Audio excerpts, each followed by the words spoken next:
Good morning students. आज हम लेकर के आए हैं सेकंड चैप्टर का लास्ट टॉपिक, बिजनेस स्टडीज़ के सेकंड चैप्टर का लास्ट टॉपिक। कुछ टॉपिक्स हैं, 2-3 टॉपिक हैं, लास्ट टॉपिक हैं जो आज सेकंड चैप्टर हमारा कंप्लीट हो जाएगा। आपको याद होगा हमने पिछली कक्षा में साइंटिफिक मैनेजमेंट की टेक्निक्स पढ़ी थी जो टेलर ने डेवलप की। First we discuss about the principles developed by Taylor, 4 principles developed by Taylor, and these were first, science not rule of thumb; second, harmony not discord; third, cooperation not individualism; and fourth was the development of employees, his or her greatest efficiency, development of personnel to his or her greatest efficiency. And then we discuss about the techniques developed by F.W. Taylor, and the first technique was functional foremanship. आपको याद होगा हमने first technique 3 technique पिछली class में पढ़ी है, जिसमें first थी फंक्शनल फॉरमैनशिप। एक बार उसको हम रिवाइज कर लेते हैं थोड़ा। फंक्शनल फॉरमैनशिप में टेलर ने ये कहा था कि वर्कर्स को सुपरवाइज करने के लिए कोई एक एक्सपर्ट नहीं होना चाहिए, बल्कि 8 अलग अलग एक्सपर्ट होने चाहिए। जो भी हमारा फैक्ट्री का मैनेजमेंट है उसे हमें 2 ग्रुप में डिवाइड कर देना चाहिए, first planning department and then second production department. और प्लानिंग डिपार्टमेंट में भी 4 सुपरवाइज़र की बात की उन्होंने, और प्रोडक्शन डिपार्टमेंट में भी 4 सुपरवाइज़र। फंक्शनल फॉरमैनशिप के बाद हमने सेकंड जो टेक्निक थी वो थी work study. Work study is the sum up of total 4 studies, and these were time study, motion study, method study and fatigue study. तो 4 हमने स्टडीज़ वर्क स्टडी में पढ़ी, तो 2 टेक्निक हो गई। थर्ड हमने पढ़ी थी डिफरेंशियल पीस वेज या differential piece rate system. According to this system wages must be paid या wages should be paid according to the standard production efficiency of the worker. तो 3 टेक्निक्स हमने discuss कर ली। आज हम लास्ट टेक्निक लेकर के आए हैं साइंटिफिक मैनेजमेंट की, जो कि टेलर साहब ने दी है, जिसका नाम है simplification and standardization of work. Simplification and standardization of work. शुरू करते हैं इसको। Standardization of work refers to the process of setting standards of every industrial activity to maximize output. ये जो टेक्निक है ये कहती है कि हमें क्या करना चाहिए, जो हमारे मैन्युफैक्चरिंग की या जो वर्क की जो भी प्रोसेस है उसमें हमें हर एक्टिविटी के लिए स्टैंडर्ड्स फिक्स करने चाहिए, ताकि उससे हमारा आउटपुट मैक्सिमाइज होगा, वेस्टेज कम से कम होंगे। Scientific management calls for standardization of methods, और इसीलिए इसका नाम हमने साइंटिफिक टेक्निक्स या साइंटिफिक मैनेजमेंट कहा है। टेलर की जो थ्योरी है उसे हम इसीलिए साइंटिफिक टेक्निक्स कहते हैं, क्योंकि वो साइंटिफिक अप्रोच की बात करते हैं और हमेशा स्टैंडर्डाइजेशन की बात करते हैं कि each activity should be standardized. Standardization of methods, process, product, machinery, raw material etcetera. हमारे जो इक्विपमेंट्स हम यूज़ कर रहे हैं वो भी स्टैंडर्ड क्वालिटी के होने चाहिए, हम जो रॉ मटेरियल यूज़ कर रहे हैं वो भी स्टैंडर्ड होना चाहिए, हमारा जो मेथड है या प्रोसेस है, हर चीज़ में स्टैंडर्डाइजेशन की बात कही है टेलर ने। The objectives of standardization are as follows. क्या स्टैंडर्डाइजेशन के ऑब्जेक्टिव क्या हैं? First, to reduce given line of product to fixed type, size and characteristics. सबसे पहले तो हम क्या करें, जो हमारे प्रोडक्ट की अलग अलग लाइन हम प्रोड्यूस कर रहे हैं उसको कम करना। स्टैंडर्डाइजेशन का मतलब है जो हमारी लाइन ऑफ प्रोडक्ट है उसको एक फिक्स टाइप्स या फिक्स साइज या फिक्स कैरेक्टरिस्टिक्स के साथ हम प्रोड्यूस करें, है ना। ज़्यादा हमारी वेराइटी नहीं होनी चाहिए प्रोडक्ट्स में। आगे हम एक एग्जाम्पल लेंगे इसका। Second, to establish standards of excellence and quality in material. Material के लिए स्टैंडर्ड और क्वालिटी के एक्सीलेंस के लिए हम स्टैंडर्ड्स फिक्स करें। Third, to establish standards of performance of worker and machines. हम वर्कर और मशीन दोनों की क्वालिटी के लिए, स्टैंडर्डाइजेशन के लिए भी हम लोग स्टैंडर्ड, परफॉर्मेंस के लिए स्टैंडर्ड्स फिक्स करें। ये तो है स्टैंडर्डाइजेशन। स्टैंडर्डाइजेशन का मतलब है स्टैंडर्ड्स फिक्स करना, एक बेंचमार्क फिक्स करना कि जैसे वर्कर की परफॉर्मेंस के बारे में बात करें कि कम से कम इतना काम उसको इतने समय में करना है, ठीक है। मशीन के घंटों के स्टैंडर्ड्स फिक्स करना कि एक मशीन को एक दिन में कम से कम इतने घंटे यूज़ लेना है। हर चीज़ में रॉ मटेरियल कम से कम इस क्वालिटी का होना चाहिए, उसकी उनकी जो बेंचमार्क हम फिक्स करते हैं उसे ही हम स्टैंडर्डाइजेशन का नाम दे सकते हैं, ठीक है। उसके बाद आते हैं second term, simplification of work. Simplification involves elimination of unnecessary diversification of products. हम किसी भी प्रोडक्ट में अननेसेसरी डाइवर्सिफाई ना करें उसको, ठीक है। जैसे एक एग्जांपल मैंने पढ़ा है कि एक अमेरिका की कंपनी थी जो पेपर बनाने का काम करती थी, और वो कंपनी पेपर की 2000 क्वालिटी प्रोड्यूस करती थी। उनकी जो प्रोडक्ट की वैरायटी थी, जो डाइवर्सिफिकेशन था, वो 2000 तरीके का पेपर प्रोड्यूस करती थी। अब उससे क्या होगा, अगर हम 2000 तरह के पेपर प्रोड्यूस करेंगे, एक ही फैक्ट्री अगर प्रोड्यूस करेगी, तो हर क्वालिटी के प्रोडक्ट के, हर क्वालिटी पर के पेपर के लिए उन्हें अलग मशीनरी चाहिएगी, अलग उनको लेबर चाहिएगी, अलग उनका स्टॉक जो स्टोर कंट्रोल है उनको अलग एंट्रीज वगैरह करनी पड़ेगी, हर चीज़ बढ़ जाएगी। और अगर हम उसको दो, और जो परचेज करने वाले होते हैं पेपर वगैरह, उनको कोई इतनी ज़्यादा वेराइटी की ज़रूरत नहीं होती। तो उस कंपनी ने टेलर की इस स्टडी के थ्रू अपनी जो डाइवर्सिटी है उसको 2000 से रिड्यूस करके 200 तक लेके आए। वो 10% तक मिनिमाइज किया उन्होंने, एलिमिनेट कर दिया। 1800 तरह के पेपर उन्होंने बनाना बंद कर दिया जो नेसेसरी थे या मार्केट में जिनकी डिमांड थी, केवल उन्हीं पेपर के क्वालिटी को उन्होंने प्रोड्यूस किया। और उससे क्या हुआ, पहले वो 2000 तरह के पेपर प्रोड्यूस कर रहे थे, अब वो 200 तरीके के पेपर प्रोड्यूस कर रहे हैं। तो उनके काफ़ी सारे लेबर, काफ़ी टाइम और जो कॉस्ट है उनकी वो डिक्रीज हुई, यानी मैक्सिमाइजेशन हुआ उनकी एफिशिएंसी में। क्लियर? सो यही सिंप्लीफिकेशन है। वापस मैं बताता हूँ आपको, स्टैंडर्डाइजेशन का मतलब है स्टैंडर्ड्स फिक्स करना, ठीक है, प्रोडक्ट का क्वालिटी के बेस पर या कैरेक्टरिस्टिक्स के बेस पर। और सिंप्लीफिकेशन का मतलब है अननेसेसरी डाइवर्सिटी को रिड्यूस करना, प्रोडक्ट डाइवर्सिफिकेशन को रिड्यूस करना, unnecessary elimination of unnecessary diversification of products related to size and varieties, as more varieties mean high inventory and higher labor cost etc. By simplifying the task, there will be economy in use of machines, labor, inventory maintenance etc. It will also help in improving the product quality and reduction of cost.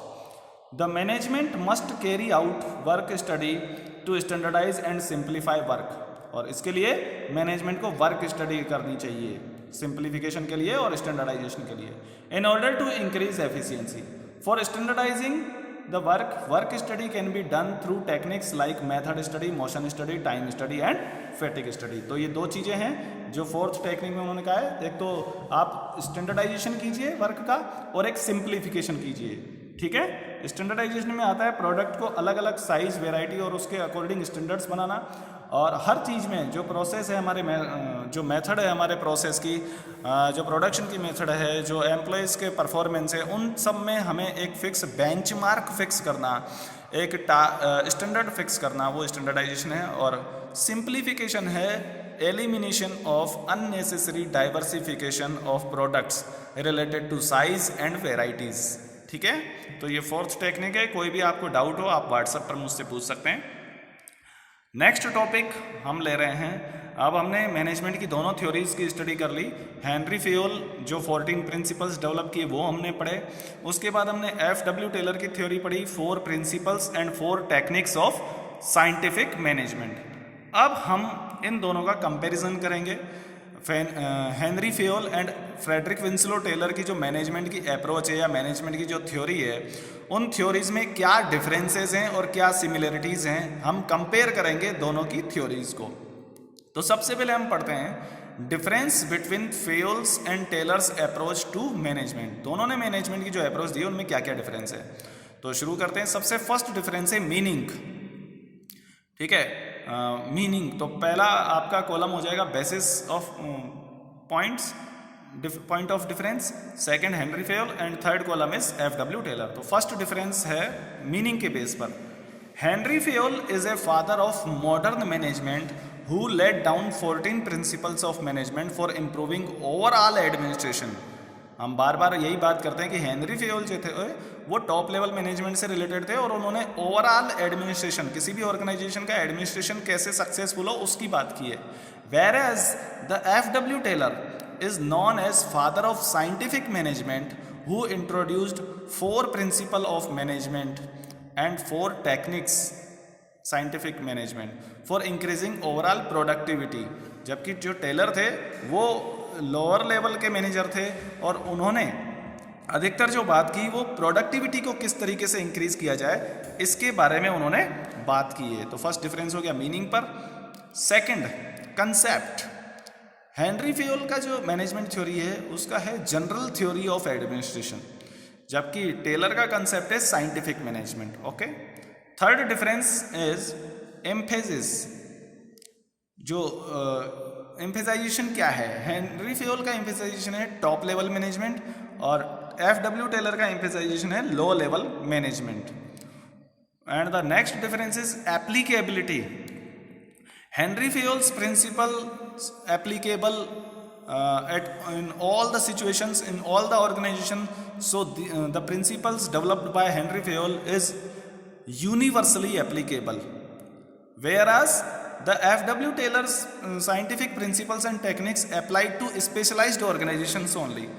ठीक है, क्योंकि Henry Fayol ने general administration की बात कही है, तो Henry Fayol के जो मैनेजमेंट प्रिंसिपल्स हैं वो हर तरीके के ऑर्गेनाइजेशन में एप्लीकेबल हैं, जबकि एफडब्ल्यू टेलर ने प्रोडक्टिविटी को और फैक्ट्री से रिलेटेड तो केवल वही ऑर्गेनाइजेशन में एप्लीकेबल होंगी टेलर की थ्योरी जहां पर मैन्युफैक्चरिंग होती है।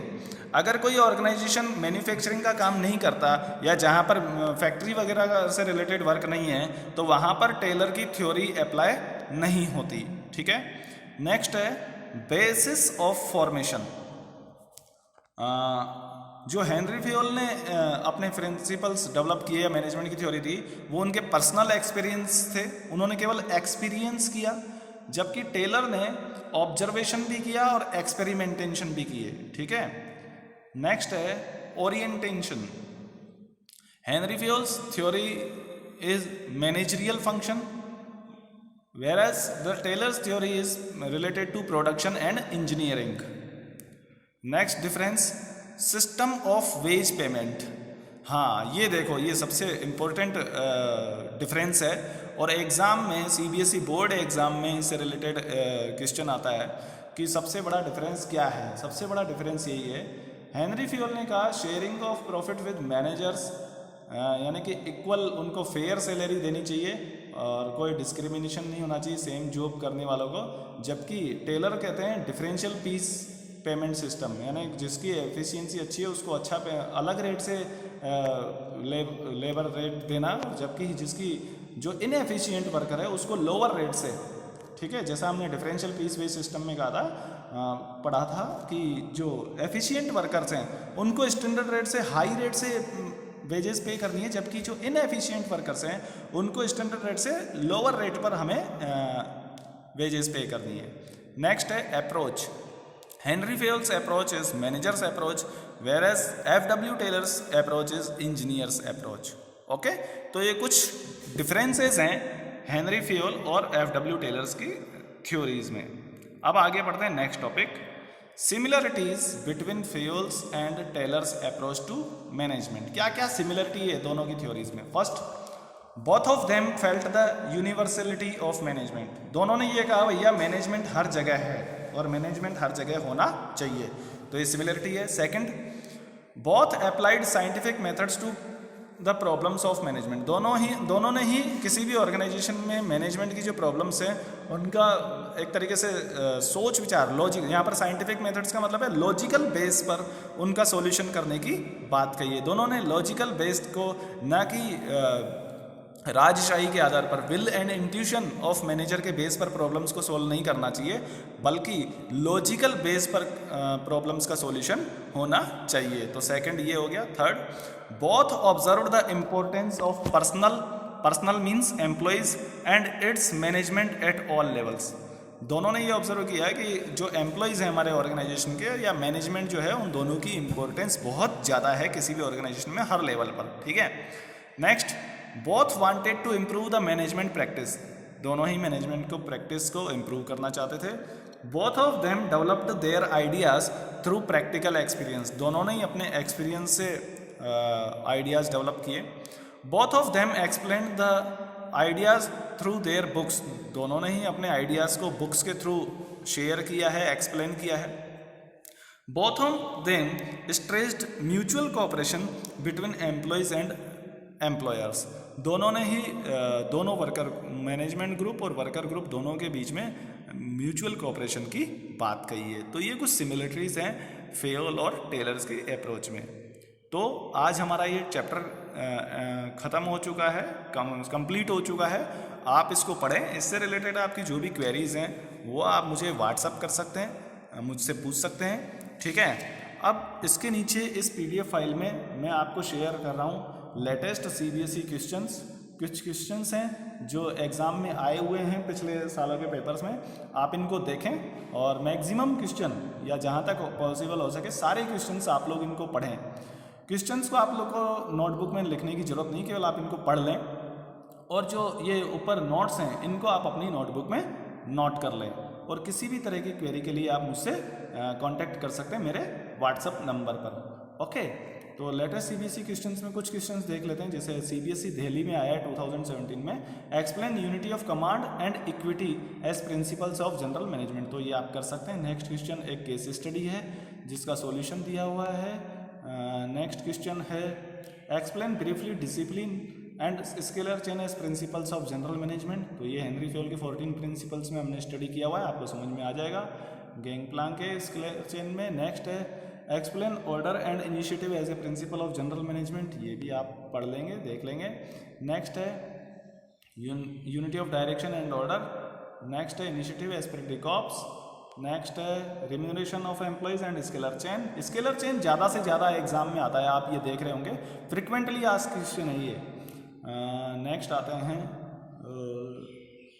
मेंटल रिवोल्यूशन की बात कही है। Next time study, motion study, method study, fatigue study. ये वर्क स्टडी के जो 4 पार्ट हैं या मैनेजमेंट जो साइंटिफिक प्रिंसिपल्स की चारों ही टेक्निक्स बहुत इंपॉर्टेंट है, ठीक है। नेक्स्ट एक केस स्टडी है, इसका भी सॉल्यूशन दिया हुआ है। तो आप इन क्वेश्चंस को देखें। आप अगर किसी भी तरह का कोई डाउट है, कोई क्वेरीज है, आप मुझसे कांटेक्ट कर सकते हैं। Thank you.